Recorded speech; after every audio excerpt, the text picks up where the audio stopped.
Dieu. Nous bénissons le Seigneur ce matin. Nous rendons grâce pour tous ses bienfaits. Nous exaltons, nous glorifions son nom, car son nom est merveilleux. Excellent Père de grâce, nous te remercions pour ce temps de prédication. Tu conduis toutes choses pour ta gloire.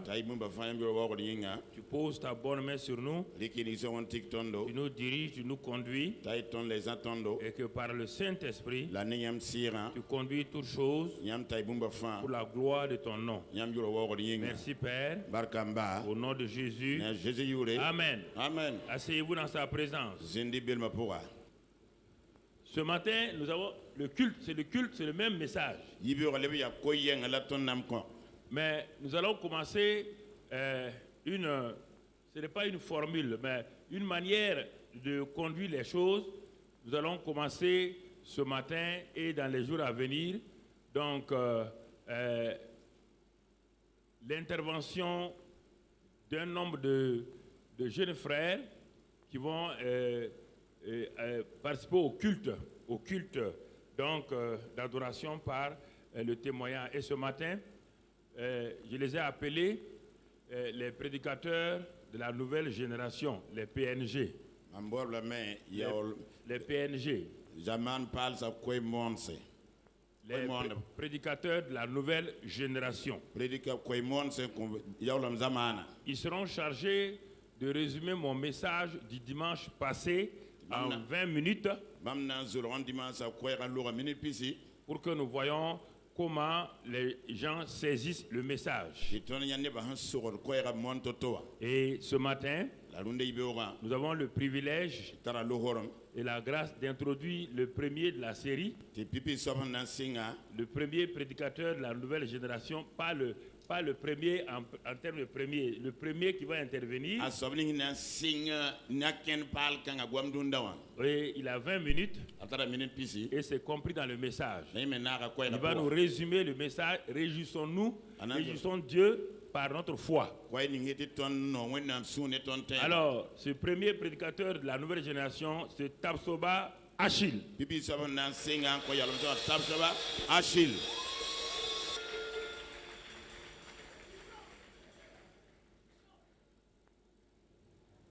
Alléluia. Alléluia. Gloire à Dieu. Amen. Est-ce que tu peux encore acclamer pour le Seigneur? Alléluia. Alléluia. J'aimerais encore dire merci à nos parents spirituels pour la grâce qu'ils nous donnent de prendre la parole, pour la confiance qu'ils ont placée dans la jeunesse, leur soutien et leur conseil. Je veux dire merci au conseil pastoral élargi, aux diacres, aux anciens et à tout le leadership de l'église. Merci encore pour vos conseils et vos prières au nom de Jésus. Amen. Acclame encore pour le Saint-Esprit de Dieu. Alléluia. Alléluia. Notre Père spirituel nous a parlé de la foi qui réjouit le cœur de Dieu. Nous avons été enseignés que nous devons réjouir le cœur du Père par notre foi. C'est pourquoi dans Hébreux 11, verset 6, la Bible déclare que sans la foi, il est impossible d'être agréable à Dieu. Dieu n'a pas dit sans la prière d'abord. Il n'a pas dit sans le jeûne. Il n'a pas dit sans nos œuvres. Il a dit que toutes ces choses-là, si elles ne sont pas mêlées de foi, on ne peut pas être agréable à Dieu. On ne peut pas réjouir le cœur de Dieu. Pourquoi? Parce que Dieu est un Dieu de foi. Dieu est l'auteur et le consommateur de la foi. Dieu traite avec nous par la foi. Notre relation avec Dieu, notre communion avec Dieu, notre marche avec Dieu, notre vie avec Dieu est entretenue par la foi. Même notre salut est conservé par la foi. Sans la foi, je ne peux pas marcher avec Dieu. Parce que Dieu est un Dieu de foi. La foi rejoue le cœur du Père. Parce que quand je marche par la foi, je place ma confiance en Dieu. Je dis au monde, je dis aux anges, je dis aux archanges que ma confiance est placée en Dieu. Que Dieu est mon appui. Que Dieu est ma force. Peu importe les situations, je demeure sur sa parole. Je ne regarde pas aux hommes, mais je regarde à Dieu. 2 Corinthiens 5:7 nous dit que nous marchons par la foi et non par la vue. Je détourne mes regards de ce que mes yeux me montrent. Des circonstances, des épreuves, et je fixe mes yeux sur Dieu. Quand je marche par la foi, je donne raison à Dieu. C'est pourquoi la foi réjouit le cœur de Dieu. Parce que quand je marche par la foi, je m'appuie sur lui. Je demeure sur lui. Je me base en lui. Je place ma confiance en lui. Mais d'où me vient cette foi? Comment cette foi m'est communiquée? Nous allons lire rapidement. Dans Éphésiens 2, verset 8. La Bible déclare ici: car c'est par la grâce que vous êtes sauvés, par le moyen de la foi. Et cela ne vient pas de vous, c'est le don de Dieu. Deux choses ici. La foi et la grâce ne sont pas des éléments terrestres, c'est des éléments célestes. Ils ne sont pas des éléments humains, mais c'est des éléments divins. Et Dieu me dit que la foi qu'il me donne, pour que je lui sois agréable, pour que je puisse marcher avec lui et vivre avec lui, est un don qui vient de lui seul. Dieu est celui qui donne la foi. Dis à ton voisin, Dieu est celui qui donne la foi. Alléluia. Alléluia. Dieu me donne cette foi. Et Romains 12:3 me rappelle que à chacun d'entre nous a été départi une mesure de foi. Et comment je reçois cette mesure de foi? Comment m'est-elle communiquée? Comment est-ce que je la reçois? Selon Romains 10, verset 17. La foi vient de ce qu'on entend. Ce qu'on entend vient de la parole de Christ. Quand la parole révélée m'est donnée, quand la parole réma m'est accordée, dans mes temps de méditation, pendant l'enseignement de la parole, le réma me communiquait, la révélation m'est donnée. Et quand je reçois la parole révélée, je reçois un transfert de la foi. La foi est communiquée à mon esprit. La foi est communiquée à mon homme intérieur. La foi est communiquée à ma vie. Et alors, je peux fonctionner par la foi. Sans parole de Christ, pas de foi. La foi est liée à la parole. Et quand la parole révélée m'est communiquée, je reçois un dépôt de foi. Et la bonne nouvelle est que quand la foi est là, elle peut être cachée. Alléluia. La foi ne peut être cachée. La foi est visible. Lorsque j'ai la foi, elle se manifeste d'abord par une ferme assurance. Quand la foi est là, la peur s'en va. Quand la foi est là, le doute s'en va. Quand la foi est là, l'hésitation s'en va. Quand la foi est là, le tâtonnement s'en va. Quand la foi est là, l'inquiétude s'en va. Quand la foi est là, les peurs s'en vont. Quand la foi est là, la ferme assurance est là. Parce que je sais que j'ai entendu sa parole. Et elle me communique la foi nécessaire devant les tempêtes de la vie, devant les situations de la vie. 1000 tombent à mon côté, 10 000 à ma droite, je ne serai pas atteint. Ils peuvent traverser le paludingue, mais je ne serai pas atteint. Car j'ai la ferme assurance que sa parole me dit qu'il éloignera la maladie de ma maison. Cette parole me communique la ferme assurance devant les situations. Je ne tremble plus, je ne trébuche plus, je ne tâtonne plus, je n'hésite plus. Car la foi m'a communiqué la ferme assurance. Et quand la ferme assurance est là, la démonstration est manifestée. La foi devient visible. On a les résultats, on a des preuves tangibles et palpables. Quand la foi est là, je possède mes possessions, je possède mon héritage. La démonstration est là. Montre-moi ta foi à travers tes œuvres. Montre-moi ta foi à travers tes résultats. Quand la foi est là, elle n'échoue jamais. Elle atteint toujours son but. Et ce que Dieu a prévu pour moi, je le reçois par le bras de de la foi. Je le reçois par la foi, qui est la monnaie du royaume, qui est la devise du royaume, et qui me donne d'acquérir ce que Dieu a pour moi. La foi est visible. La foi est manifestée. La foi ne peut se cacher. Et quand la foi est là, Dieu me dit, dans Hébreux 10, verset 39, il dit, nous ne sommes pas de ceux qui se retirent pour se perdre, mais de ceux qui ont la foi pour sauver leur âme. Quand la foi m'est communiquée par la parole Réma, je demeure sur ma position. Je demeure sur la parole. Nous, peuple de Dieu, ce matin, nous ne sommes pas de ceux qui se retirent. Nous ne sommes pas de ceux qui abandonnent. Parce que notre Dieu est l'alpha et l'oméga. Quand il commence, il achève. Tel il est, tel je suis. Et quand je commence par la foi, je finis par la foi. Je ne commence pas par la foi pour terminer par la chair. Non, non, non. Quand je commence par la foi, au milieu c'est la foi, à la fin c'est la foi, jusqu'au bout c'est la foi. Car par ma foi persévérante, je possède mes possessions.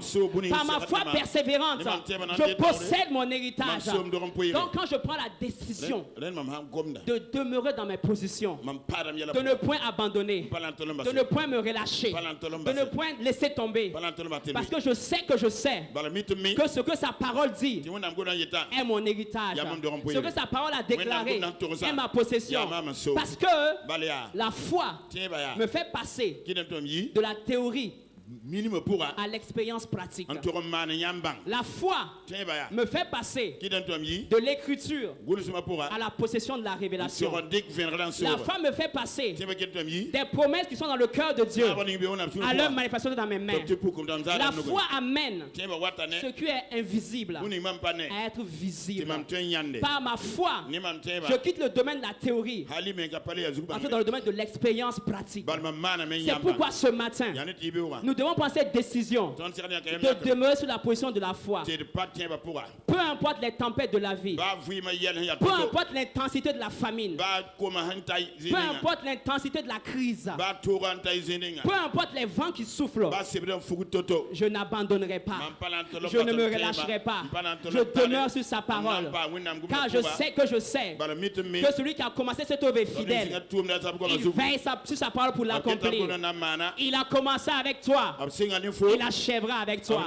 Il a été avec toi au commencement, il sera avec toi à la fin. C'est pourquoi, par ta foi, n'abandonne pas, ne défaille pas. Peu importe ta situation, demeure sur la parole que tu as reçue, demeure sur la parole de foi, demeure sur la parole révélée. Et ce que Dieu a prévu pour toi, tu prendras possession de cela dans le nom de Jésus. C'est pourquoi ce matin, tiens-toi sur tes pieds. Nous allons commencer à déclarer la parole. Alléluia. Alléluia. Gloire à Dieu.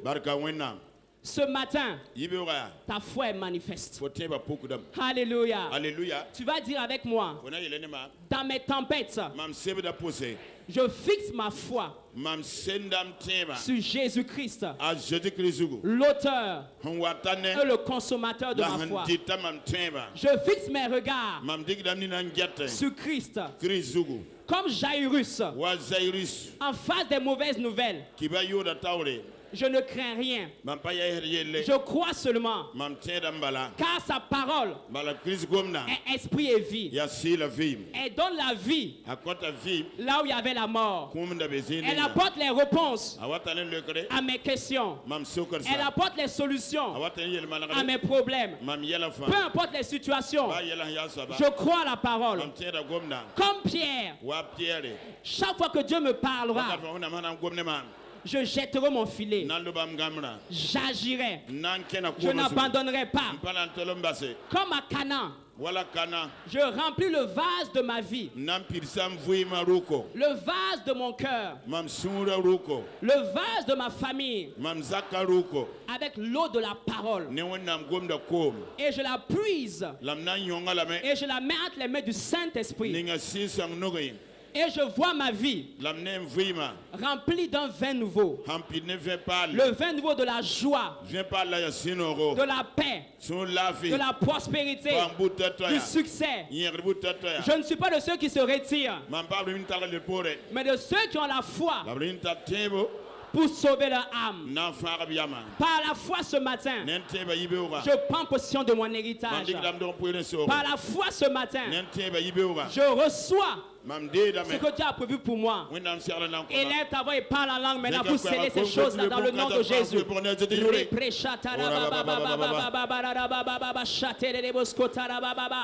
Dans le nom de Jésus, nous sommes exaucés. Tu vas dire avec moi pour terminer. À partir d'aujourd'hui, je reçois la foi par la parole révélée. Et ma foi est active. Ma foi possède ses possessions. Je ne chouerai pas. Je ne faillirai pas. Je suis un succès. Et je vais de gloire en gloire. Le Dieu de foi est avec moi. Et il me communique sa foi. Et peu importe les situations, je sais que je sais que celui qui est en moi est plus grand que celui qui est dans ce monde. Ma foi triomphe. Ma foi conquiert de nouveaux terrains. Ma foi ne vacille pas. Ma foi est plus que vainqueur. Ma foi n'échouera pas. Parce que ma foi vient de Dieu. Et elle réjouit le cœur du Père. Je déclare que par la foi, je suis plus que vainqueur dans le nom de Jésus. Acclame pour le Saint-Esprit de Dieu. Alléluia. Gloire à Dieu. Gloire à Dieu. Amen. Amen. Asseyez-vous dans sa présence. La suite de notre thème sur la foi. Notre thème ce matin, donc, après ce résumé, notre titre est Quiconque regardait.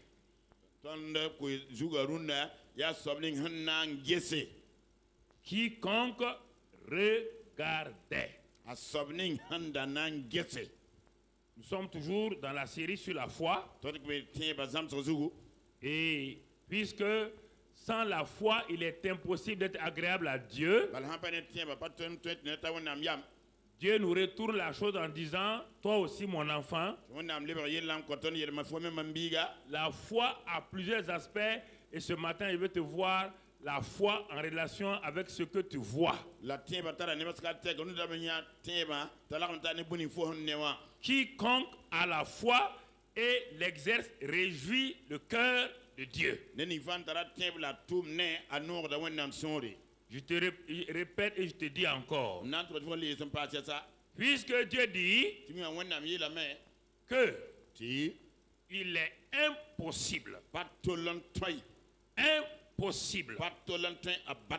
de plaire à Dieu sans la foi. Alors, je te dis maintenant que quiconque a la foi et l'exerce, alors réjouit le cœur de Dieu. Quiconque a la foi et l'exerce, réjouit le cœur de Dieu. Alors, nous allons appliquer cela dans un passage de Nombre 21, verset 8. Nous tirons ça du Nombre 21, verset 8.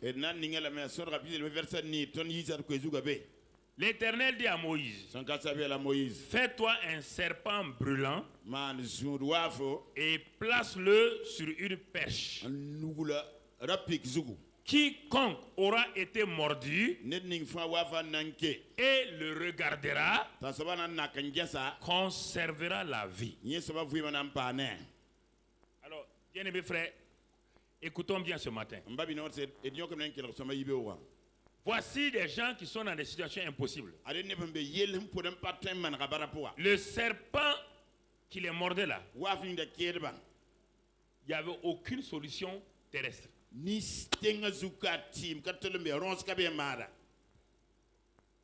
Aucune solution terrestre. Quiconque était mordu par ce serpent mourait. Alors, les croyants sont allés vers Moïse. C'est toi qui as l'habitude de parler à Dieu. Je vous parle, je vais vous aider. Parfois, certains ne veulent pas être aidés.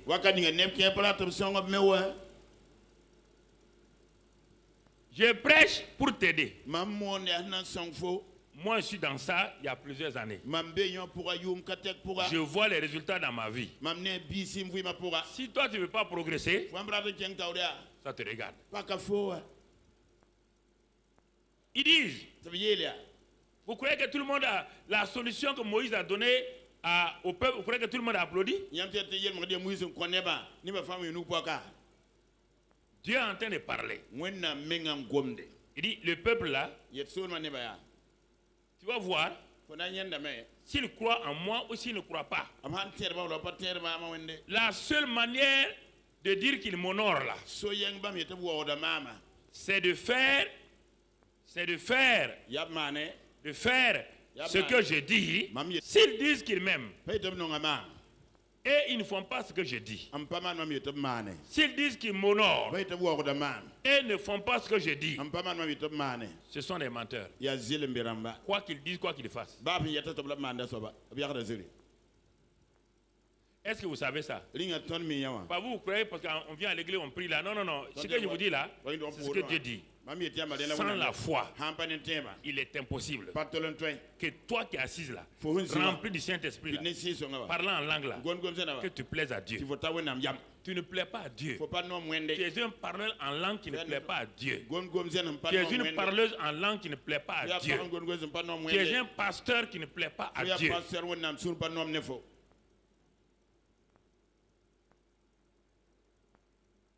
Alors, c'est comme ça que Dieu fait. Il dit, va faire un serpent d'airain. Place-le sur une perche. Qu'est-ce qui est en train de mordre le peuple? C'est des serpents brûlants. Quelle est la solution? Fais un type de ce serpent-là. Place-le sur une perche. Et dis maintenant, voici la parole de foi. La parole qui doit provoquer la foi. Tant qu'il n'y a pas de parole, il n'y a pas de foi. La foi n'est pas liée, moi je crois. Non, non, non. La foi est liée à la parole. Tant que Dieu n'a pas parlé, malgré la présence du grand Moïse, les gens mouraient. C'est pas le pasteur, c'est pas le pasteur. Non, mon frère. C'est la parole. Moïse qui a vaincu Pharaon là, est-ce qu'il pouvait quelque chose pour son peuple? Hein?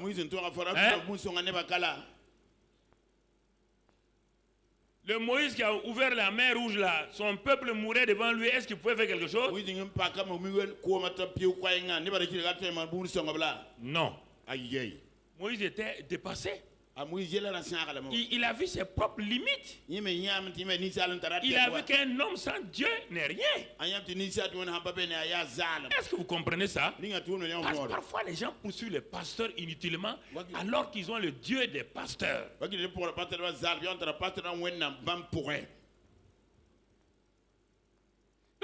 ce que Dieu dit à son pasteur là, c'est ça que tu dois écouter et non pas chercher le pasteur. Ils n'ont pas dit à Moïse, prie pour nous.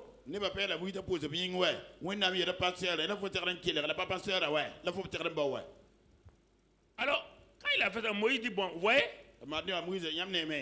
vous voulez conserver la vie? C'est pas la guérison, hein. Là, vous voulez conserver la vie en train de partir. Vous voulez la conserver? Un seul regard. Un seul regard. Quiconque va regarder quiconque. On parle de qui? Quiconque là, c'est qui? C'est n'importe qui. Quiconque là, c'est qui, mon frère? C'est tout le monde sans regarder au rang social. C'est y compris Moïse, sa femme et ses enfants. C'est y compris Aaron. C'est y compris Marie la prophétesse. Quiconque aura été mordu pour conserver la vie doit regarder les serpents. Et dans Jean 3, Jésus dit que moi, je suis ce serpent-là. Je vais devenir péché. Il dit de même que Moïse a élevé le serpent dans le désert. Écoutez-moi, de même, le Fils de l'homme, il sera élevé afin que quiconque croit ou regarde à lui ne périsse point, mais qu'il a la vie éternelle. Voici la seule solution.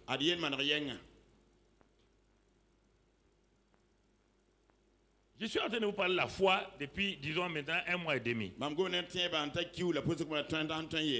n'y a pas d'expert de la foi. Il n'y a pas de position. Quiconque, l'intellectuel et l'analphabète.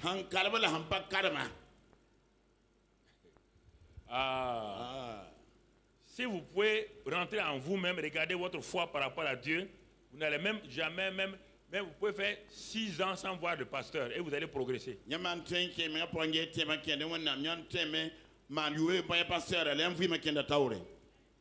Moïse n'avait rien à faire là-dedans. Moïse était soumis à la même parole que le reste du peuple. Tout pasteur est soumis à la même parole que le peuple de Dieu. Le pasteur n'est pas hors. Non. Quiconque, intellectuel, analphabète, riche ou pauvre. Car la morsure du serpent là, c'est ce que Satan a fait dans le monde aujourd'hui. Qu'est-ce qu'il a fait? Tant que tu ne vas pas croire à la solution de Dieu et par la parole, tu ne peux pas échapper. Quiconque, quel que soit son pays, quelle que soit sa taille, quiconque, qu'il soit homme ou femme, qu'il soit bébé ou vieillard, quiconque était mordu, quiconque perdait la vie, quiconque était en train d'aller de l'autre côté, devait simplement regarder.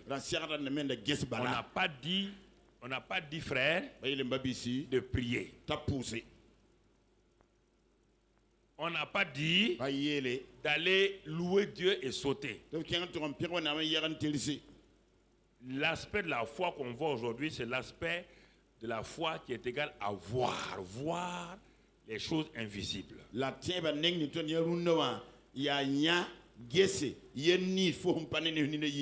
Les mamans avaient leur bébé qui était mordu, qui mourait. Les mamans tenaient les enfants, pleuraient. Dieu dit, continue à pleurer. Tu vas l'enterrer bientôt. Tu vas enterrer ton bébé là. Tu vas l'enterrer. Tu vas l'enterrer. La solution, c'est d'ouvrir les yeux du bébé. Est-ce que le bébé comprend? Il suffit que le bébé fasse quoi? Qu'il voit quoi? Le serpent. Et le résultat est quoi? Il conserve la vie. Arrêtez de courir à gauche, à droite. Arrêtez de courir. Quiconque. Ceux qui ont pensé que Moïse mentait, que la solution est trop facile, ils sont morts. Ils sont morts. Je vous ai dit, Dieu ne regarde pas tes larmes, tes souffrances. Dieu regarde sa parole. Je vous dis la vérité. Hein. Tu n'as qu'à enlever tes 2 yeux là posés, laver avec Barakatigi. Ça n'intéresse pas Dieu. Il regarde ça. il est concerné par ça. Il veille sur ça. Et le Saint-Esprit ne fera rien de contraire à la parole de Dieu. Ne croyez pas que le Saint-Esprit fait n'importe quoi. Hein? Il est lié à la parole. Dieu dit que la lumière soit. Le Saint-Esprit dit merci. J'ai eu mon épée. Et il a travaillé. La lumière est venue. Quiconque. Proverbe 4, verset 20. Quiconque regardait. Proverbe 4, verset 20. Qu'est-ce qu'il est dit là-bas, mon frère? Il est écrit dans ce passage, mon fils, sois attentif à mes paroles. Prête, vois bien, prête l'oreille à mes discours. Et ensuite, qu'il ne s'éloigne pas de tes yeux. Garde-les dans le fond de ton cœur. Et car c'est la vie pour ceux qui les trouvent. C'est la santé, ou dans d'autres versions, le médicament pour tout leur corps. Si tu avais pris ce passage-là, que je me dis depuis des années, ce passage-là, ta vie change. Qu'est-ce que Dieu dit? Il dit, puisque la parole est la source de la foi. Il dit, mon ami, mon frère, mon fils, premièrement, prête attention que toute ta pensée soit sur la parole. Toutes tes pensées sur la parole. Si tu laisses d'autres pensées venir, tu vas avoir des problèmes. Quand tes pensées seront sur la parole,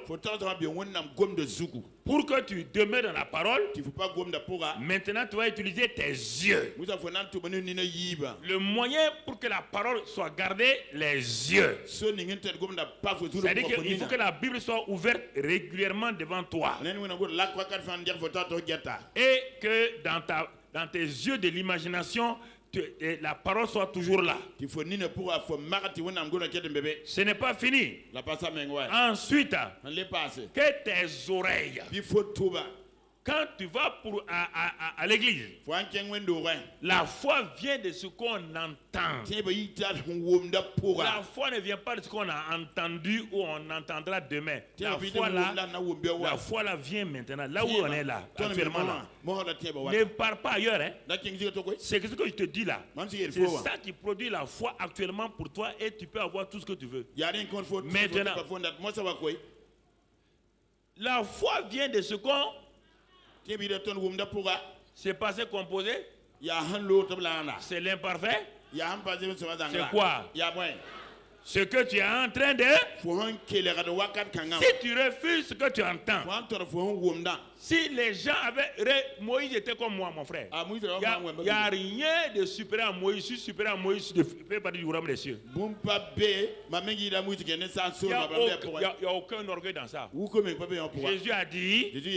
Jean-Baptiste est le plus grand, et le plus grand de tous les prophètes, y compris Moïse. Mais il dit le plus petit dans le royaume des cieux est plus grand que Jean-Baptiste. Donc il est plus grand que qui? Les autres. Alors mon frère, ma soeur, écoute-moi. Écoute-moi. Tu veux réfléchir. Dieu t'a donné tes yeux, tes oreilles. Pourquoi? Parce que si tes yeux ne sont pas sur la parole, tes yeux seront sur tes symptômes. Tes yeux seront quoi? Sur ton corps. Tu vas aller te regarder au miroir. Il y a beaucoup maigri, hein? Tes yeux seront sur tes symptômes et les circonstances. Jésus était dans la barque. La tempête était là. Les disciples ont regardé qui? Ou quoi? Les disciples ont regardé qui ou quoi? Ils ont regardé les les vents et les vagues, ils ont commencé à avoir quoi? La peur. Et Jésus dit, où avez-vous mis votre foi? Quel est l'objet de votre foi? Ce matin, toi qui es ici, toi qui es en contact avec nous, il n'y a pas un ici qui n'a pas de problème. Mais ce n'est pas en pleurant, ce n'est pas en gémissant, non. Où as-tu mis ta foi?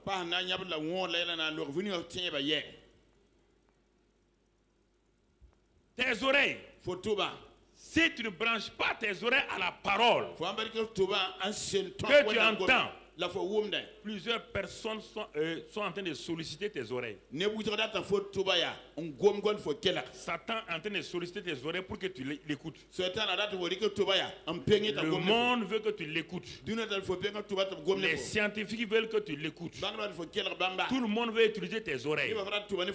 C'est à toi, c'est un choix. Un choix de poser tes yeux sur la parole. Un choix de tendre tes oreilles à la parole. Un choix de mettre la parole dans tes pensées. Un choix délibéré de prendre ces paroles-là, de les mettre dans ton cœur. Dieu dit, résultat, dans n'importe quel domaine, spirituel, physique, moral, financier. Quand tu fais ça, Dieu dit, c'est la vie. La vie. Dans ce mot vie, on ne parle pas de vie physique. Hein? On parle de succès, on parle de tout.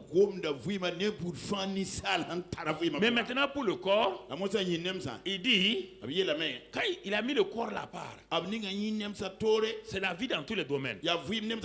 S'agissant du corps, il dit, la parole que tu as regardée, tout ça là, c'est la santé, c'est le médicament pour ton corps.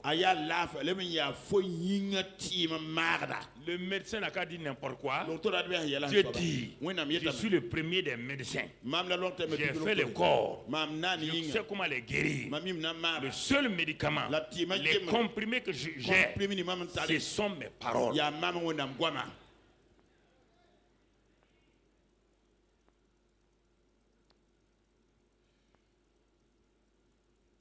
Cela veut dire quoi, mon frère? C'est ça. Quiconque regarde. On a vu quiconque.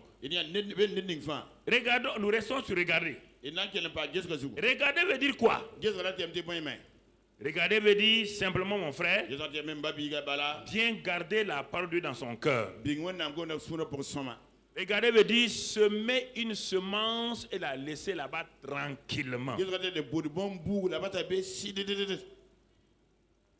Tu sèmes une semence. Il n'y a aucun paysan de ce monde-là, après avoir semé, qui s'inquiète de ce qui se passe dans le sol. Aucun paysan, il n'y a que les paysans chrétiens. Les chrétiens qui s'intéressent à ce qui se passe et ils veulent tâter. C'est ça qui fait votre problème par rapport aux paysans. Mon papa était paysan, était un homme de foi. Quand il sème là, il ne regarde pas là-haut, il ne regarde rien. On s'en va à la maison. Dans une semaine, il nous ramène sur le champ. Il sait que ça pousse. Il n'y a que les chrétiens qui prennent la parole, qui vont examiner. Ils la sèment, demain ils l'enlèvent, ils veulent regarder si ça poussait. C'est ce qui fait que ça tue. Chaque fois que vous ouvrez, ça tue la semence.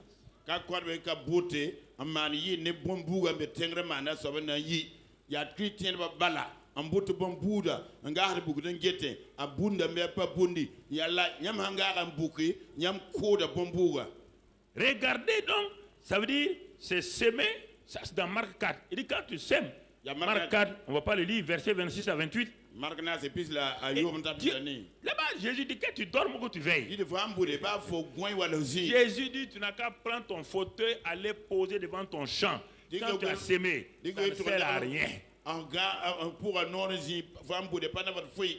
Ça ne sert à rien.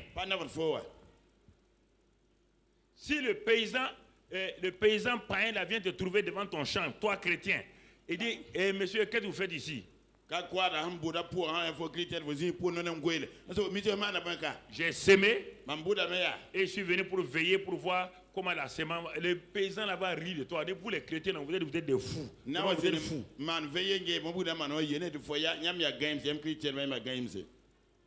Depuis quand tu as vu, depuis que tu as, dans le village là, tu as vu un seul paysan venir veiller sur le champ pour voir comment la semence pousse. Tu as déjà vu ça? Alors, si vous n'avez pas vu, pourquoi vous êtes des semeurs de ce genre-là?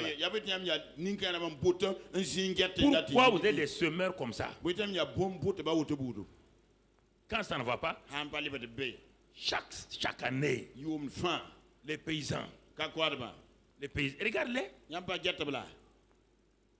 Ils sont confrontés à cette foi-là. C'est pourquoi chaque année, ils ne font que s'aimer, oui ou non? Tu as déjà vu dans un pays où les récoltes n'ont pas marché, l'année suivante, les paysans disent, bon, on ne s'aime pas cette année. Hein? Pourquoi vous êtes des semeurs comme ça? Quel genre de semeur vous êtes? Quel genre de semeur êtes-vous? Quel genre de semeur?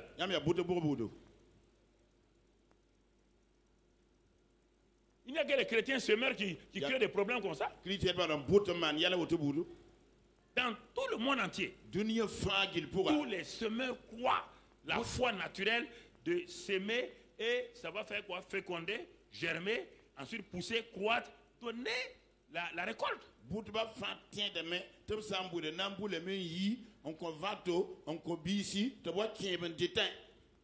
Il n'y a que les chrétiens qui ne croient pas ça. Ils s'aiment, ils viennent gratter. Parce qu'ils écoutent, l'ennemi leur dit, tu as vu, ça ne va pas aller. Ils regardent aux symptômes. Ils regardent si... maintenant, si ma douleur a disparu, la disparition de la douleur n'est pas la guérison.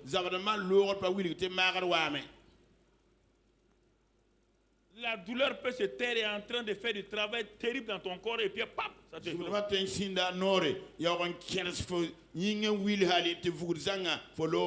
le seul élément, c'est la parole. Tu t'appuies sur la parole.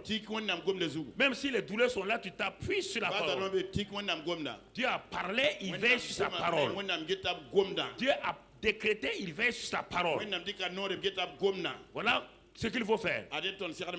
Frères et sœurs, quiconque regarde. Regardez veut dire quoi encore? Regardez mon frère, c'est s'attendre à Dieu. S'attendre à Dieu dans telle situation. Ésaïe 45, verset 22, tu peux le noter. Ésaïe 45, tournez-vous vers moi et vous serez sauvés. Vous tous qui êtes aux extrémités de la terre. Car je suis Dieu, il n'y en a point d'autre. Nous devons nous attendre permanemment à Dieu. Dans les circonstances difficiles, s'attendre à Dieu. Regardez c'est quoi aussi? C'est considérer. Hébreux 11, 11. C'est par la foi que Sarah elle-même, malgré son âge avancé, fut rendue capable d'avoir une postérité parce qu'elle crut à la fidélité de celui qui avait fait la promesse.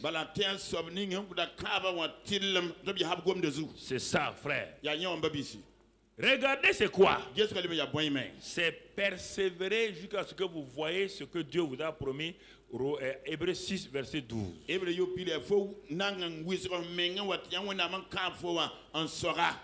Tout cela est lié à cette expression-là, quiconque regardait. Ils ont regardé. Regardez. Ils ont refusé, ils ont imité ceux qui persévèrent. La foi et la persévérance, nous héritons les promesses de Dieu.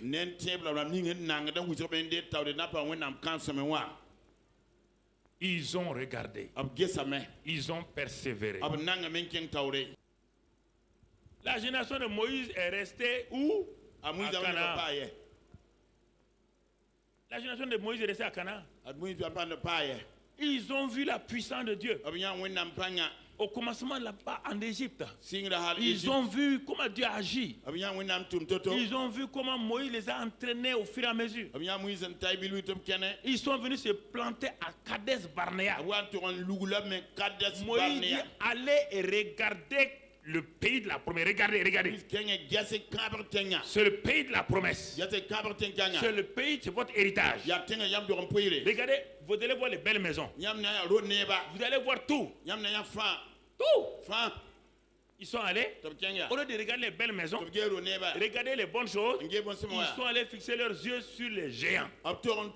Moïse ne nous aime pas, il veut nous faire tuer par les géants. Dieu a juré. C'est la première que Dieu jure. Il dit à Moïse, aucun de ceux-là ne verront la terre promise. Ramène-les au désert, ils vont mourir un à un. Toute cette vieille génération d'incrédules là, ils vont mourir dans le désert. Je suscite une nouvelle génération.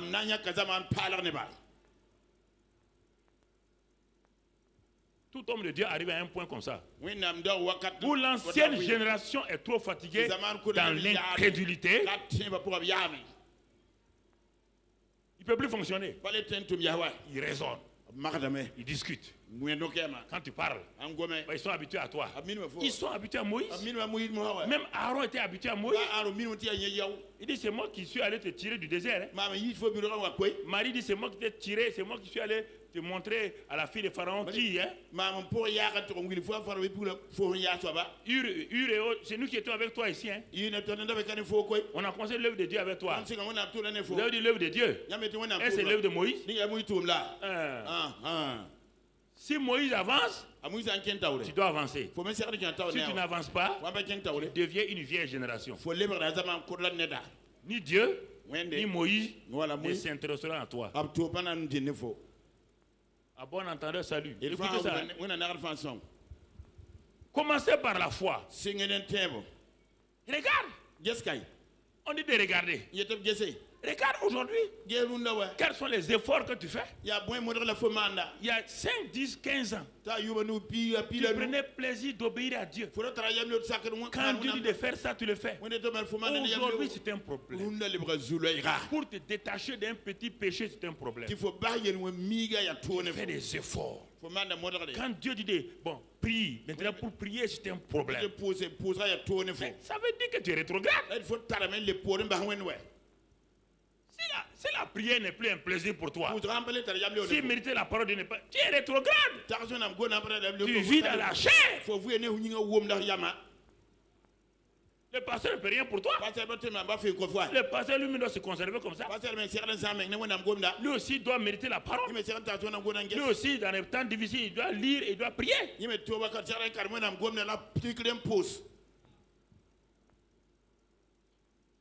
On n'est pas dans une famille d'héritage où on dit que les anciens vont hériter. Non.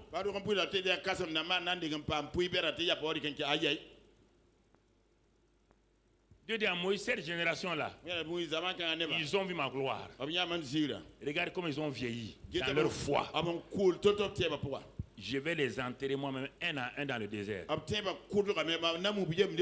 Et regarde cette génération-là. Ils ne sont pas encore circoncis. Hein? Ce n'est pas un problème. C'est eux qui vont rentrer. Faites attention. Hein? Regardez. Regardez. Ce que Dieu nous dit. Quiconque la foi voit. Regardez Hébreux 11, verset 23 à 27. Hébreux 11, c'est par la foi que Moïse, à sa naissance, fut caché pendant 3 mois par ses parents. En ce temps, on cherchait tous les enfants mâles pour les tuer, oui ou non? Mais les parents avaient dit que Moïse était qui? Le libérateur. Oui ou non? Non. Tellement Dieu a dit que c'est le libérateur. Ils ont la foi, non? Et ils ont pu cacher Moïse pendant combien de mois? 3 mois. Si Dieu n'a pas dit que Moïse était libérateur, il ne pouvait pas le cacher. Mais Dieu a donné les moyens de le cacher. Et Dieu l'a tellement caché qu'il l'a caché, amené le cacher dans le palais royal. Il l'a caché devant Pharaon. Pharaon a nourri et a engraissé son propre vainqueur. Ah, Dieu est fort, hein? Pharaon a élevé, a nourri, a habillé, a éduqué, a formé militairement, a exalté Moïse, l'a fait vice-pharaon. Et à ce moment-là, Moïse est parti, le même Moïse revient et il détruit Pharaon. Ça, c'est Dieu. Par la foi, 3 mois, la suite, la foi continue. Ça, c'est la foi de ses parents. Ça, c'est la foi de ses parents. Parce qu'ils virent que l'enfant était beau. Et qu'il ne craignit pas l'ordre du roi. Allons à la suite. C'est par la foi que Moïse lui-même maintenant, devenu grand, refusait d'être appelé fils de la fille de Pharaon. Est-ce que vous voyez la dynamique de la foi? Les parents de foi de Moïse ont inculqué, ont mis leur foi en action. Ça a permis de cacher Moïse, de le faire rentrer dans le palais royal. Ils ont communiqué cette foi à cette génération. Moïse est arrivé, maintenant il est devenu grand. La foi que ses parents lui ont inculquée, malgré le fait qu'il était en Égypte, élevé dans la culture de l'Égypte, il n'a jamais perdu cette foi. Mais pourquoi vous perdez votre foi quand vous êtes dans le monde? Pourquoi vous perdez votre foi? Dès que vous devenez ministrion, seulement vous perdez la foi.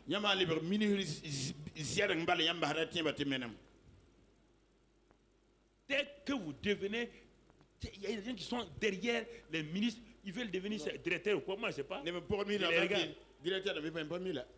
Ça va te faire quoi? Je ne comprends pas.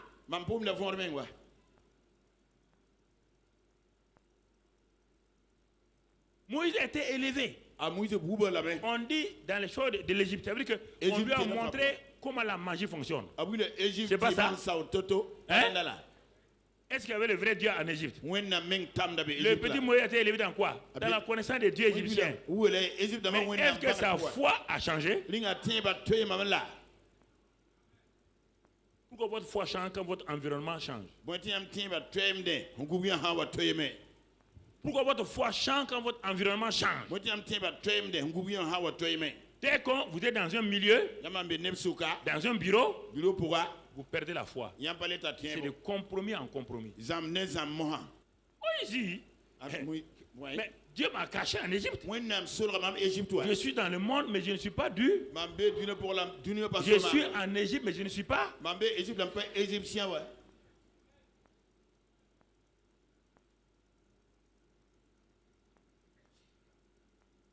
Votre faiblesse, c'est ça. Dès qu'on vous met dans un environnement seulement, c'est fini. On dirait que votre main la tremble. Vous volez l'argent là comme ça.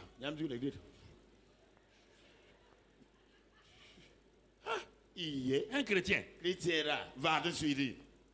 Tu es ici.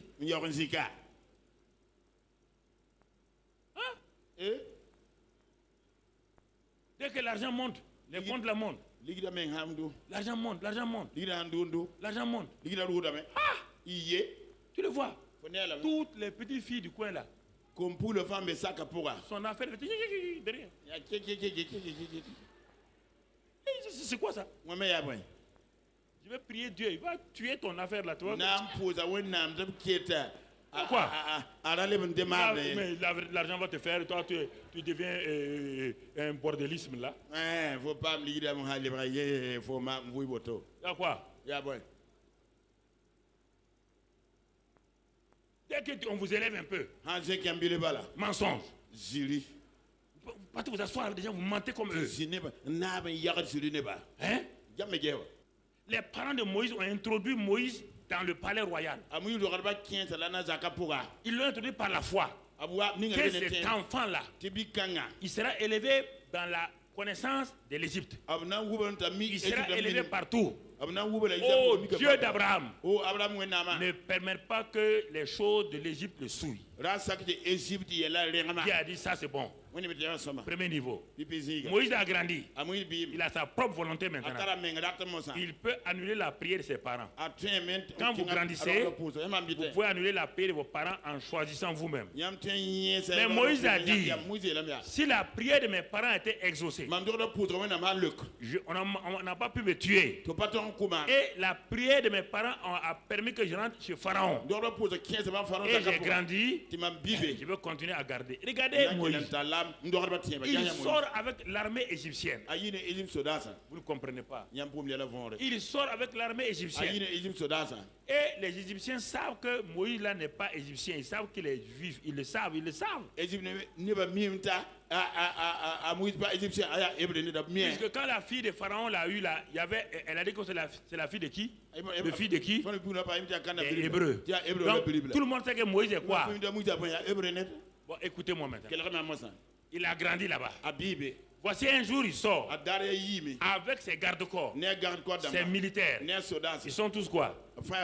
Égyptiens ou bien hébreux? Très bien. Écoutez-moi la foi là. Et il s'en va dans le camp des Hébreux. Dans le camp des Hébreux. Et il trouve les Égyptiens qui les surveillaient là en train de fouetter un Hébreu. Écoutez-moi. Vous ne comprenez pas la foi. Si vous comprenez la foi là, il trouve un Égyptien en train de fouetter un Hébreu. Moïse prend l'Égyptien là devant ses propres gardes égyptiens. Il casse l'Égyptien en deux. Il le pose. Est-ce qu'il y a un garde-corps qui a dit pourquoi tu as fait ça? Quand il est rentré au palais, il y a eu un problème. Il y a eu un problème. Regardez sa foi. Mais maintenant, Moïse revient le lendemain. Il trouve deux Hébreux, deux croyants, en train de se bagarrer. Il veut seulement séparer les deux croyants. Ce sont eux, avec leur incrédulité, qui vont faire courir Moïse. Donc c'est les chrétiens qui créent depuis le problème à leur leader que les choses. Oui, regarde la foi. Avec troisième niveau de la foi de Moïse. Lisons la fin du verset. Regardons la fin du verset. Il ramène un peu en arrière. À partir de 24. C'est par la foi que Moïse, devenu grand, refusa d'être appelé fils de la fille de Pharaon et aimant mieux être maltraité avec le peuple de Dieu que d'avoir pour un temps la jouissance du péché. Regardant, vous voyez le mot regarder encore. Regardez l'opprobre de qui? Est-ce que Christ était là? Entre Moïse et Christ, il y a combien d'années? Il y a environ 4000 ans. Mais la foi a déjà vu Christ. Où? À travers l'agneau pascal de Exode 12. L'agneau pascal qu'ils ont donné là, Moïse a su que le vrai libérateur, son symbole c'est l'agneau pascal. Le sang qu'ils ont mis là, ça les a protégés. Moïse sait qu'il y a un il dit, il a commencé à regarder. Et il a quitté l'Égypte. Il ne s'est pas attaché. Vous êtes dans le monde, mais pas du monde. Mais pourquoi vous attachez au monde? Quand vous allez finir votre vie là, qui va vous accueillir? Le monde va pleurer sur vous un jour. Le lendemain, ils ont oublié. Vous voyez, frère? Comprenons ces choses. Quand je dis ces choses-là aux gens, parfois ils ne comprennent pas exactement. Alors, regarde. Dieu, la foi voit toujours, la foi voit. Et quand elle voit, elle regarde. C'est pourquoi, mon frère, quand Dieu a regardé Abraham et Sarai, Dieu a vu Abraham et Sarah. Dans Abraham là, père qui n'a pas d'enfant avec sa femme Sarai là, Dieu a vu des nations. Et quand Dieu voit, il va parler. Quand il a vu Abraham, Sarah, père d'une multitude de nations, Dieu a commencé à exprimer sa foi. Il a dit, je vous appelle Abraham et Sarah. Dieu, la foi voit les choses invisibles. Ce que tu n'as pas vu, ça ne se passera pas. Abraham est visible physiquement. Mais dans Abraham se trouve Abraham. Le Abraham là, on ne peut pas le voir avec des yeux naturels. C'est la foi qui voit Abraham. Donc, dans ce Abraham là, il y avait qui? Naturellement, il y avait donc ses enfants naturels, les Isaac et tout. Mais dans ce Abraham là, il y avait Jésus-Christ. Il y avait toi et moi. On dit père d'une multitude de nations. Toi qui étais assis là, quand Dieu disait Abraham, Dieu te voyait dans Abraham. Est-ce que ça a échoué? Ça ne s'est pas passé? Pas mal là. Est-ce que toi tu étais israélite? Est-ce que tu es né en Israël? Alors comment tu as connu le Dieu d'Israël? Dieu a dit que dans Abraham là, il y a les nations, y compris nos nations. C'est pas vrai? Mais alors, regardez, la foi est simple. Vous compliquez. On va faire ceci, on va faire cela, on va faire ceci, on va faire cela. Mon frère, ma soeur, la vie de la foi, c'est de croire ce que Dieu a dit. Donc, à la fin, Abraham et Sarah sont devenus des réalités. Ce qui était caché est devenu une réalité. Quand Jésus a vu les 10 lépreux, quand il a vu les 10 lépreux, tout le monde voyait 10 lépreux qui sont arrêtés loin. Tout le monde voyait leurs plaies. Mais Jésus voyait quoi? Des lépreux qui sont déjà quoi? Parce que ce sont les lépreux. La Lévitique dit tout lépreux qui est guéri, qui n'a plus le plaie, doit aller se montrer à qui? Au sacrificateur. Les disciples voyaient des lépreux. Jésus voyait des gens guéris. Il dit allez vous montrer au sacrificateur. Ça veut dire que vous êtes déjà. Et quand ils regardaient leurs mains, est-ce qu'ils étaient guéris? Les symptômes étaient là. Le nez était toujours rongé. Et les orteils étaient partis. Ils ont commencé à partir en dandina. Mais quand les disciples ont dit chef, tes gars là ils sont pas. Attention, on va les lapider. Hein. Jésus a souri. S'il dit d'aller se montrer, attendez.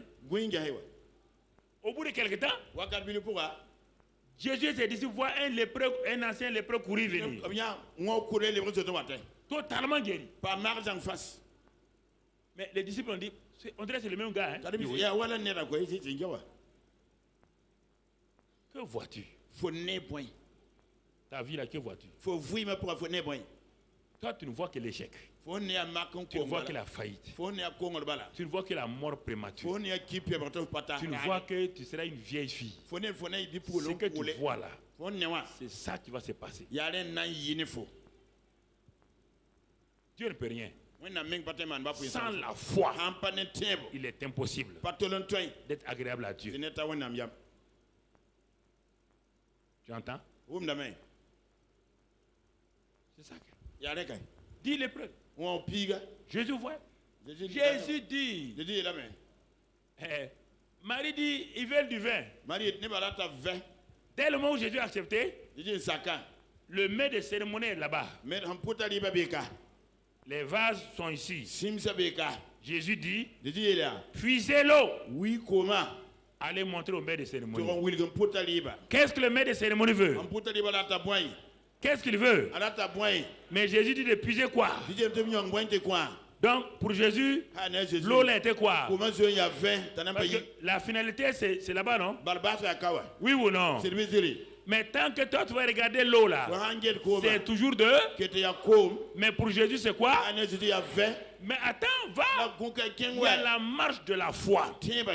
Là où tu es là, ta situation difficile là, où il n'y a rien qui va là. Dieu te dit, mon enfant, puis, mais quand tu vas, pourquoi beaucoup de gens, tu vas entendre des voix. Hey, mon gars, où vas-tu? Non, non, je vais aller prendre du vin là-bas. Mais attends, qu'est-ce que tu as dans ta... C'est de l'eau. La marque de la foi, tu rencontres les moqueurs, tu rencontres des douteurs, tu rencontres des incrédules, tu rencontres toutes sortes de gens qui vont s'opposer à toi, qui vont t'insulter, te ridiculiser. La marque de la foi, tout le monde était là. Les gens n'ont jamais vu Jésus. C'est Marie et ses disciples qui le connaissent un peu. Et voici ce gars-là, ce jeune homme-là s'expose. Tout le monde le regarde. Parce qu'au mariage, il y avait les grands. Il y avait les sacrificateurs. On dit, mais qu'est-ce qui se passe là? Il y a quelque chose d'étrange qui se passe. On dit, le jeune homme a dit que d'aller montrer de l'eau au maître de cérémonie. Alors que le maître de cérémonie cherche du vin. On vous a dit. Il y a trop de nouvelles doctrines maintenant. Il y a trop de choses ou cela. Mais la foi voit les choses invisibles. Alors mon frère, ma soeur, si tu veux goûter au bon vin de Dieu, obéis à ce que te dit ce matin.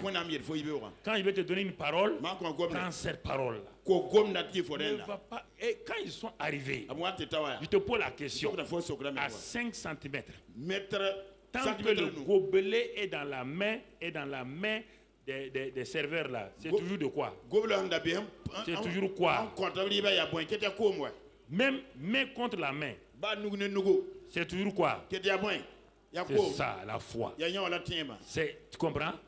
Mais maintenant, dès que ils ont, donne-moi la bouteille là. Dès que, écoute-moi, main contre main, main contre main, toujours de l'eau. Tout. Tu peux dire tout, c'est de l'eau. Mais là, quand il dit maintenant ça, quand lui il prend, c'est quoi? Mais depuis là-bas c'était quoi? Non, depuis ici c'était de quoi? Pour toi, naturel c'est de l'eau. Mais pour Jésus c'est du...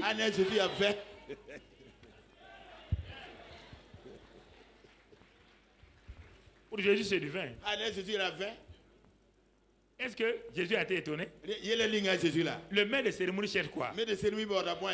Le maître de cérémonie cherche quoi? Jésus vous a dit d'aller donner de l'eau à ce maître. Il a dit d'aller donner de l'eau là-bas. Il a dit puiser. Allez. Mais allez faire quoi? Le gars cherche quoi? C'est vous qui croyez que c'est de l'eau? Vous croyez que votre vie c'est de l'eau? Cette eau de la parole là, l'eau est incolore, inodore. Et c'est ça qui vous crée des problèmes. Et la parole de Dieu est comme ça. La parole de Dieu est inodore, incolore, sans goût.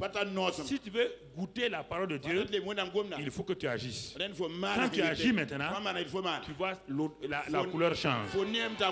Tout change. C'est ça la foi. Regardez. Regardez frère. Regardez. Important. Il dit Naaman va plonger 7 fois. Il se fâche. Les gens qui n'aiment pas la foi là se fâchent quand on leur dit de faire des choses. Ils se fâchent. Il dit mais je suis venu ici. Le gars n'avait qu'à sortir. On a dit que c'était un prophète. Normalement un prophète fait des choses bizarres. Non, un prophète a la parole de Dieu. Vous ne comprenez pas qu'est-ce que sont les prophètes. Vous créez des problèmes. Les prophètes ne pas s'asseoir et dire mais qu'est-ce que tu vois? Beaucoup de gens quand ils prient pour eux, il dit pasteur, qu'est-ce que tu as vu? Je n'ai rien vu. Il dit, oh, tu n'as rien vu. Il faut prier encore. Parce que qu'est-ce que tu as vu? Je n'ai rien vu. Ils ne sont pas contents. Pour eux, dès que le pasteur ferme les yeux, il doit voir. Même si c'est cabri, c'est caméléon, Il doit voir. Et il doit nous dire ce qu'il voit. C'est pas vrai. C'est pas comme ça. Le prophète a la parole. C'est la parole que Dieu lui donne qu'il donne. Il n'a pas le pouvoir de veiller sur la parole, c'est Dieu qui veille sur sa parole. Je vais vous enseigner ça. Bon, ceux que je pourrais entraîner, je vais les entraîner. Ah oui. Frères et sœurs, ça c'est des choses importantes que nous devons comprendre. C'est important que nous devons comprendre. Et la tumeur part. Quand tu vois la tumeur partir, tu n'as pas besoin de regarder le bouton. Non, ne touche pas au bouton. Vois le cancer partir. Vois ton entreprise être relevée. Vois ton église prendre une dimension surnaturelle.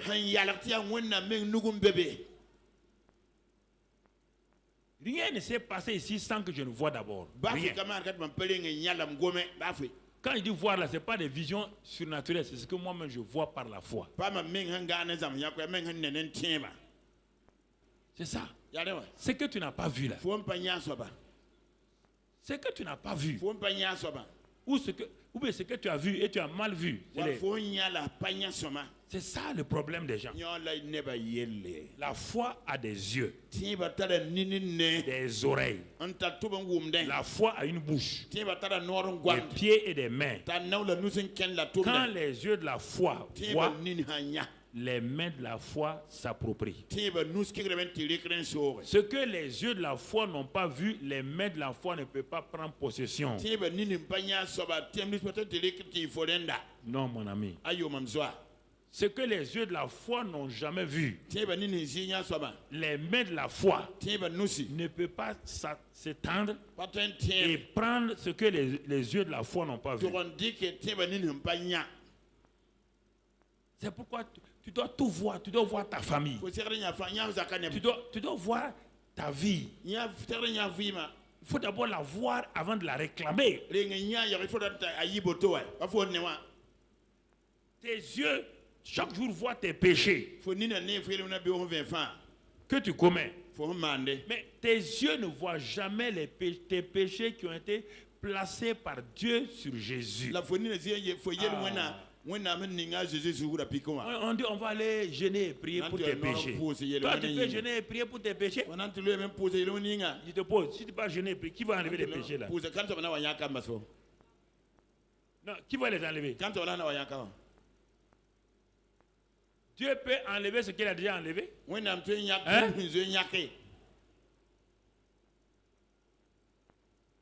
Tant que tu n'as pas vu. Il dit, Moïse dit, regardez le serpent. Jésus dit, quand je serai élevé, quand la croix va venir, si tu veux te libérer de tes péchés, ne lutte pas, hein? Ne va pas aller jeûner prier. Regarde. Regarde la croix. Regarde mes paroles, entends mes paroles. Écoute ce que j'ai dit à la croix. Quand tu vas voir textuellement le transfert de tes péchés sur moi à la croix, sans effort, tu sais que tes péchés ont été ôtés.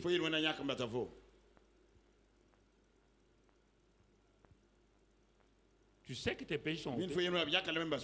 Puisque Dieu dit que si tu vois que ton vieil homme, ta nature adamique, que tu as hérité d'Adam, tu ne l'as pas cherché. Du fait que tu sois né de la race d'Adam, tu as hérité la nature du péché. Tant que tu n'as pas vu que cette nature adamique-là a été crucifiée, qu'on appelle le vieil homme, a été crucifié avec Christ. Tant que tu n'as pas accepté ça, mon frère, ma soeur, tu as beau lutter avec ta nature de péché, tu seras vaincu. Personne ne peut avoir la victoire sans la crucifixion, sans la révélation de la crucifixion de son vieil homme. Personne. Il a ôté tes péchés. Ça, c'est les branches et les fruits. Il a crucifié ton vieil homme. Ça, c'est le déracinement de l'arbre lui-même. Si on coupe les branches d'un arbre mauvais, on coupe ses feuilles, l'année prochaine, l'arbre va produire plus de fruits. C'est pourquoi beaucoup de chrétiens qui sont dans des petits péchés sont dans des gros péchés aujourd'hui. Je pose la question, pourquoi ça ne va pas? Ils n'ont fait que simplement tous les jours, comment on appelle ça, émonder. Il dit le mandat ça fait mal. Le déracinement c'est Christ qui l'a fait. La sanctification c'est quoi? C'est déraciner l'arbre du péché. C'est Dieu qui l'a fait. C'est pas toi. Mais tu ne vois pas ça. Toi tu veux gêner prier. Tu vas gêner prier, tu vas enlever 3 péchés. Et les 10 000 autres qui restent là, tu vas faire quoi? C'est pourquoi le péché est devenu vulgaire aujourd'hui. Mentir, tromper les gens, c'est devenu vulgaire. Il y a un faux mot que les gens ont introduit. Demande pardon seulement. Vous croyez à ça? Demandez pardon seulement. Les jours que tu vas mourir là, les 10 000 péchés que tu as commis là, tu as le temps de demander pardon pour ces 10 000 péchés. Et tu sais qu'aucun péché n'en a au ciel. Tu le sais très bien. Mais si tu comprends que le vieux homme a été déraciné et que maintenant l'homme nouveau est venu en toi, la nouvelle création est venue en toi. Il dit dans 1 Jean 1,7, il dit que si tu marches en communion avec lui, même quand tu pêches là, même sans demander pardon d'abord, le sang de Christ te purifie en permanence. Et il y a des péchés dont tu seras conscient maintenant. Ça c'est dans 1 Jean 1,9. Là tu confesses tes péchés. Et dans 1 Jean 2, tu as un avocat auprès du Père qui est la victime expiatoire. Si tu n'as jamais vu que ton vieux homme a été crucifié, on dit car celui qui est mort est libre du péché. Il est dit que sous la grâce, le péché ne peut pas nous dominer. Le péché ne peut pas dominer. Il ne peut pas nous rendre esclaves. Le péché est accidentel pour le chrétien. Le péché est normal pour le païen. Pour le païen, mentir c'est normal. Quand il ment même, il est content. Quand il vole, il est content. Quand il commet adultère, il pense qu'il a eu la femme là. Le chrétien, c'est pas ça. Si un chrétien est dans ses péchés et sa conscience ne le gronde même pas, ça veut dire qu'il n'est même pas sauvé. Il est en danger. Mais mon frère, alors si tu commets un péché, si tu confesses, ton cœur va te gronder. L'élément que tu sais que tu es sauvé là, c'est que le péché que tu as commis là ne te laissera pas dans la paix. Jamais. Tu vis mal. Tu as beau faire ce que tu veux, tu vis mal. Tu vis mal. Tu n'es pas à l'aise. Il faut que tu plies genoux. Dire à Dieu, j'ai péché. Là, on sait qu'il est sauvé. Mais un chrétien qui pêche, ça ne dit rien. Il pêche, ça ne dit rien. Et puis il se promet, dit, bon Seigneur, par le sang de Jésus, tu purifies ça. Par le sang de Jésus, tu purifies ça. Il n'est pas sauvé. Un sauvé. Entre le porc, la différence entre le porc et le chat. Le porc aime l'eau sale. Mais le chat, quand tu mets l'eau, qu'est-ce qu'il fait? Il se secoue, il nettoie. Parce que sa nature n'aime pas ça. Si ta nature aime le péché, tu n'es même pas sauvé. Le péché pour le chrétien est accidentel. Le péché pour le païen est normal. Donc prends ça comme Pour toi-même, pour toi, hein. Je viens te mettre ta main, ton thermomètre. Pour évaluer ta vie spirituelle. Si tu es en faire du mal aux gens, ça te plaît. Tu n'es pas sauvé. Mon ami. Tu te trompes. Tu te trompes. Un gars qui fait du mal va se repentir. Il n'a pas la paix. Il perd la paix. Il ne peut pas dormir. Il confesse. Il va retrouver quelqu'un. Viens mon frère. Je n'ai pas la paix. J'ai menti sur quelqu'un là. Je ne peux plus avoir la paix. On va faire, on va aller voir. On va aller voir la personne. Accompagne-moi. Parce que j'ai gâté son nom. Il y a encore de ça, il a des problèmes. Je m'en vais me repentir. Là, d'accord. Mais un chrétien qui fait ce mal-là, ça ne lui dit rien. Il dit, c'est bien fait. Il n'est pas sauvé. Si tu meurs, tu vas en enfer. En enfer. La foi. La foi.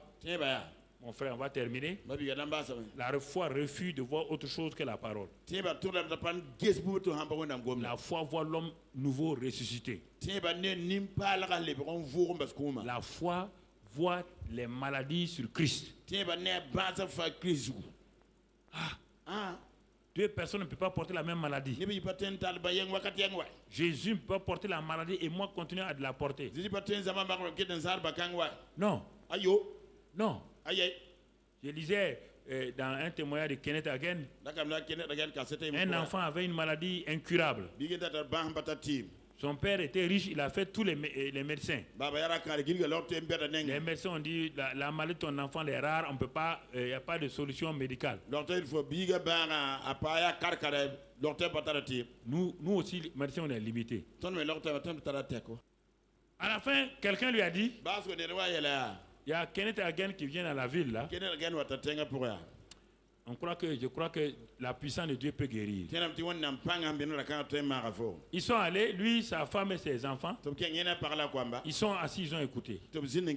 Et Kenneth Hagin disait, deux personnes peuvent porter la même maladie. Jésus a pris votre maladie. Par ses meurtrissures, vous êtes guéris. L'enfant était là, il écoutait. Les parents écoutaient, mais comme ils ne sont pas concernés, ils écoutent ça de façon évasive. Mais le petit garçon sachant qui n'a pas d'autre espérance, le petit garçon écoutait Kenneth Hagin. Chaque mot, il buvait ça. Ah bon? Jésus a pris mes maladies. Il a pris cette maladie dite incurable. Kenneth Hagin continue à dire, le petit l'a mise dans son cœur. Tu entends? Ses oreilles dans son cœur. Ça va devenir quoi? La vie et la santé. Quand ils ont fini, ils sont sortis avant de revenir à la réunion du soir. Maintenant, le papa dit à l'enfant, il est l'heure pour que tu avales tes médicaments, parce que les médecins ont donné des médicaments qui peuvent apaiser. Bon, prends vite ton médicament. Mais l'enfant dit, papa, je suis guéri. Il dit, ah bon? Tu es guéri? Il dit, mais on était là, on écoutait l'homme de Dieu. Qu'est-ce qu'il a dit? Il a pris nos maladies. Jésus a pris nos maladies. Par ses meurtrissures, nous sommes guéris. Il a dit de proclamer ça. Moi j'ai proclamé. Papa, moi je suis guéri. Papa dit, tu es sûr? Mais papa, tu étais assis là-bas, non? C'est moi qui suis malade. Toi, tu ne peux pas avoir la foi. C'est pas toi qui souffres. C'est moi qui souffre. C'est moi qui ai pris décision de croire. Donc, c'est pas la peine de t'inquiéter. C'est pas toi qui es malade. C'est moi. Et le petit a accepté ça. Bon. Il n'a pas pris les médicaments. Comme les parents, les bons parents. Il se calme pour voir. Est-ce que ça va, mon petit, ça va? Tu n'as pas de maux de tête? Tu n'as pas de vertige? C'est ça. C'est ça. Tu n'as pas ça, tu n'as pas ça? L'enfant dit non. Ah bon? Ça va? Ça va? la même chose avec les femmes, avec le mari. Quand un mari est malade un peu, ça va bien maintenant. Tu ne sens le dos là, ça va. Hein? Ah bon? Ah bon. Donc on dirait tes yeux là brillent aujourd'hui. C'est bon aujourd'hui. C'est bien. Non, ça c'est l'attitude des mamans et des femmes. L'enfant dit, je suis guéri.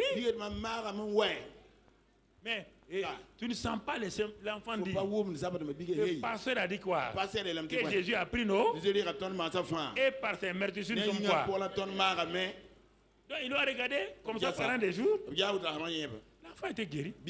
L'enfant trouvait normal. Pourquoi? Donc vous ne croyez pas vos pasteurs alors? Oui, mais. Oui, là. C'est ça.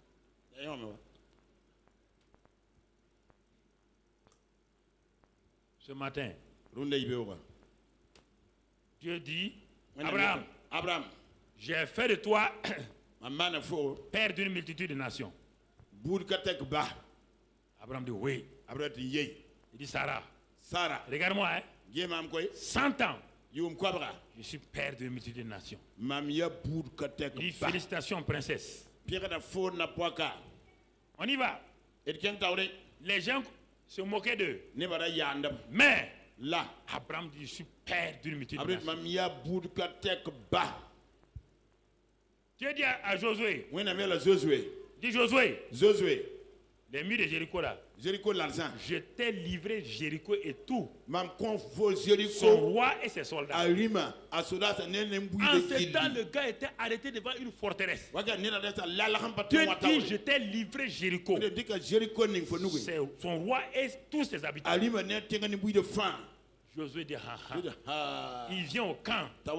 Il dit, frère, Jéricho est tombé. Il dit, ah bon, chef? Jéricho est tombé. Il dit oui. Il dit, allons-y. Quand ils sont arrivés, ils ont vu les mirages. Ils ont dit, j'ai dit, Jéricho est tombé. Jéricho est tombé. Comment? Faisant ce que Dieu a dit. Il a dit de marcher. Est-ce qu'il a dit de voler? Est-ce qu'on a des ailes? On a des pieds. Marchons. On a des trompettes. Sonnons. On a une bouche. Crions. Tout ce que Dieu vous demande. C'est normal. Il ne vous demande pas des choses impossibles. Est-ce qu'il a dit voler? Est-ce qu'il a dit sauter? Mais je ne sais pas. Les mirages sont tombés. Pierre, jette le filet pour pêcher. Ah bon? J'ai dit de jeter le filet. Ne demande pas de réfléchir. Arrête. Genèse 1. J'ai dit aux mers, au fleuve, il se remplit de poissons. Les mers et les poissons n'ont pas raisonné avec moi. Les mers et les fleuves n'ont pas raisonné. Personne ne savait qu'est-ce qu'un poisson. Mais ma parole a créé des poissons.